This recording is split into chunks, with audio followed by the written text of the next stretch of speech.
Halo, ketemu lagi dengan CMC, Caring Mom Community, channel yang membahas semua hal dan berbagi solusi. Kali ini saya ditemani oleh seorang praktisi keuangan. Biasanya tamu saya ibu-ibu, kali ini tamu saya bapak-bapak.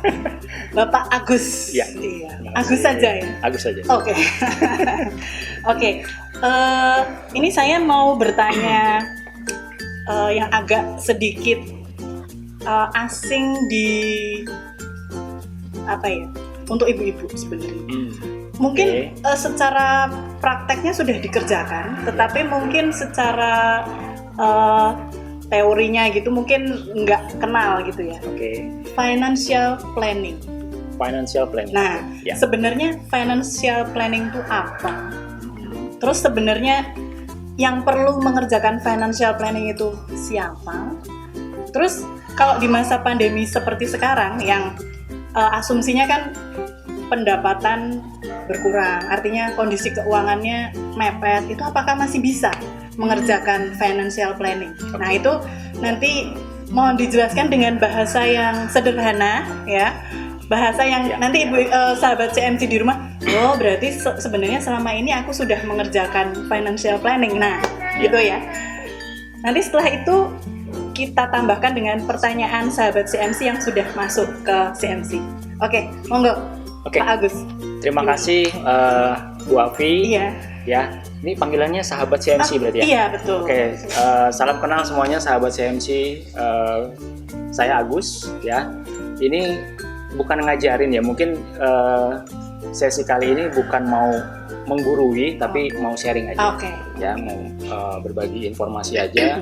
Pertanyaannya Bu Afi tadi, apa itu financial planning? Iya, financial planning itu sebenarnya apa? Bahasa singkat aja. Bahasa singkatnya ibu-ibu, ya? financial planning. Mungkin kalau ibu-ibu di rumah pernah dong ya dapat penghasilan, dapat gaji mungkin ya dari suami tercinta, terus dibuat pos-posnya nih. Oh. Ya, ada pos buat sekolah, buat biaya hidup, belanja, ya kan? Buat belanja dan bayar cicilan mungkin. Okay. Nah, seperti itu. Nah, konsep sederhananya sih seperti itu aja. Oh, gitu.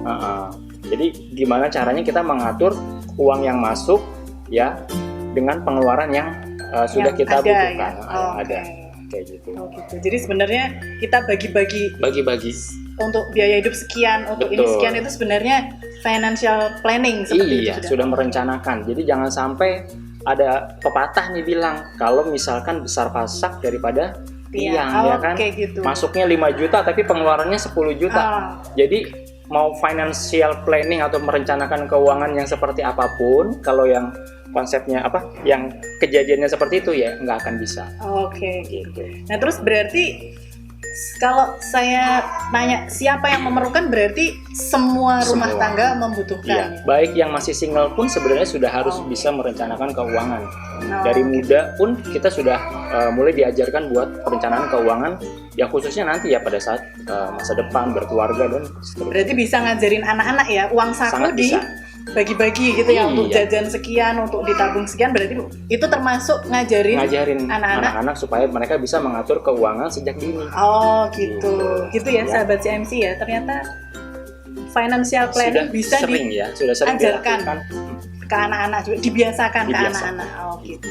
Nah, terus ini kalau masa pandemi seperti sekarang kan pendapatan atau keuangan kita kan terbatas nih.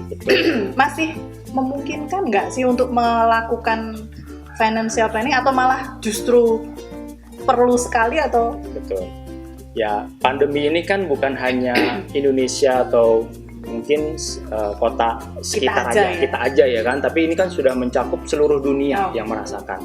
Jadi artinya ini adalah seluruh warga atau rakyat dunia itu merasakan gimana susahnya krisis ya, gimana susahnya krisis. Nah, pertanyaannya di masa pandemi ini masih perlu nggak sih perencanaan? Justru kalau kita sebelum pandemi kemarin merencanakan keuangannya dengan bagus, pada saat terjadi resiko seperti ini, ya terjadi krisis seperti ini, kita mungkin udah nggak terlalu goyang kehidupannya gitu.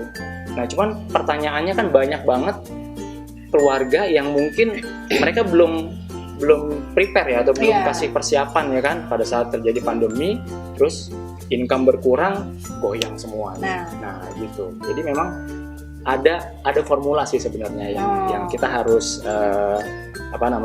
siapin, berapa persen buat hidup, berapa persen buat tabungan, dan berapa persen buat kebutuhan yang lain. Oh gitu. Jadi Gitu. justru itu mungkin kita simpan untuk yang besok ya, kalau Boleh. yang persentase ya. Tapi intinya memang kapanpun tetap diperlukan financial planning. Apalagi dengan kondisi pandemi gini, kita harus atur banget ya kan. Keuangannya terbatas, Keuangan terbatas, malah harus tertib gitu ya. betul. Harus sangat disiplin. Oke. Nah, Ya. ini gini Pak Agus, ada sahabat CMC di rumah yang bertanya, saya dirumahkan, Oke. terus dari perusahaan kan dapat pesangon nih. Oke.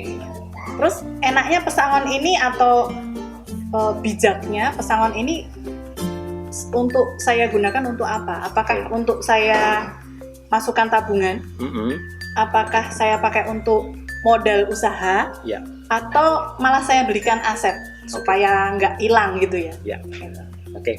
Sebenarnya kalau kita dapat pesangon, artinya itu ada uang lebih ya. Tapi itu bukan diibaratkan bonus loh. Iya. Ya Karena kan? habis itu kan kita nggak dapat lagi. Kita nggak dapat lagi Iya. ya kan. Nah, yang paling penting adalah kita harus lindungin keluarga kita dulu nih.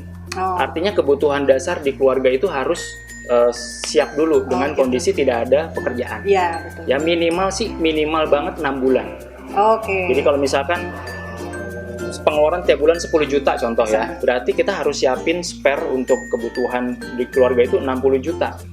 Nah sisanya baru boleh kita alokasikan buat yang lain. Mungkin buat beli aset atau buat ditabung. Tapi kalaupun buat beli aset, pilihlah aset yang memang dia produktif.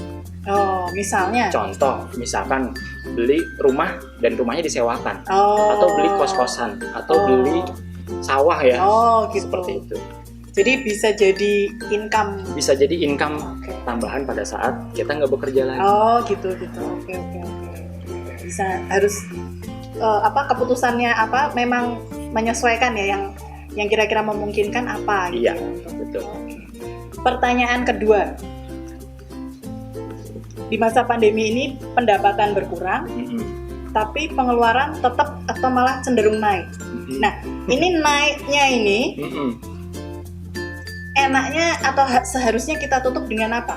Apa pakai uang tabungan? Atau kita jual aset yang kita punya?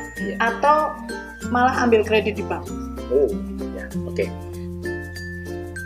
Kalau pemasukan nggak ada, berkurang, pengeluaran tetap nambah ya. malah Mungkin nambah. Sekarang anak-anak sekolah di rumah ya kan, internet juga harus masak tadinya 3 kali sehari jadi nambah terus ya kan.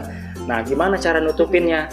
Ya tadi seperti yang pernyataan saya sebelumnya, kalau kita punya dana darurat, kita pakai dana darurat itu. Ya, tutupin pakai itu. Lalu setelah itu stepnya adalah pakai tabungan.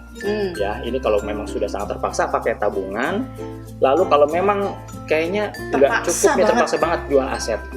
Nah, yang paling kita harus hindari pada saat kondisi seperti ini adalah ambil kredit sebenarnya, karena itu akan menambah beban. Ya kan, nambah beban, dan kita juga harus mikir kan, bayar bulanannya gimana segala macam. Padahal kita juga income kita juga nggak ada. Gitu ya. Jadi ternyata ada step-stepnya ya, maksudnya. Betul. Pakai dana darurat dulu. Pakai dana darurat, dana cadangan dulu, lalu pakai tabungannya. Setelah itu, kalau memang sangat terpaksa ya jual aset yang ada. Gitu, sahabat CMC, ini penjelasan dari Pak Agus.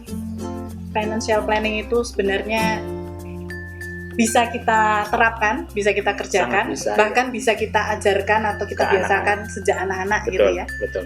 Oke, segitu dulu pertemuan kita pada hari ini.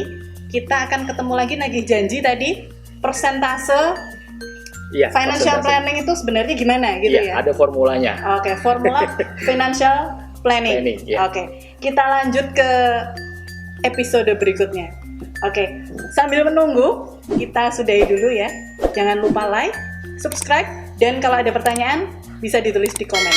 Salam untuk keluarga. Terima kasih Pak Agus. Sama-sama.